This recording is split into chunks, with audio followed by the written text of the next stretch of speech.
நமது தமிழக அரசியலில் முதலமைச்சர் தேர்தல் 16 முறை நடந்துள்ளது. அதில் இந்திய தேசிய காங்கிரஸ் கட்சி 3 முறையும்,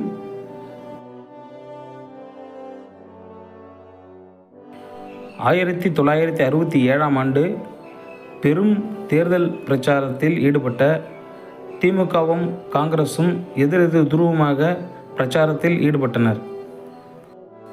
அந்த ஆண்டு நடந்து முடிந்த தேர்தலில் திமுக பெருவாரியான இடங்களில் வென்று அதிகாரத்தை கைப்பற்றியது.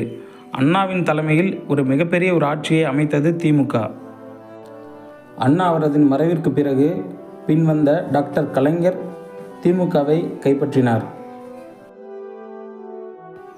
ஒரே கூட்டணியில் இருந்தாலும் எம்ஜிஆர் அவர்களுக்கும் கருணாநிதி அவர்களுக்கும் சில கருத்து மோதல்கள் வந்த பிறகு எம்ஜிஆர் அவர்கள் அண்ணா மேல் வைத்திருந்த தீவிர பற்றினால் அண்ணா திமுக என்ற கட்சியை உருவாக்கி ஆட்சியை பிடித்தார்.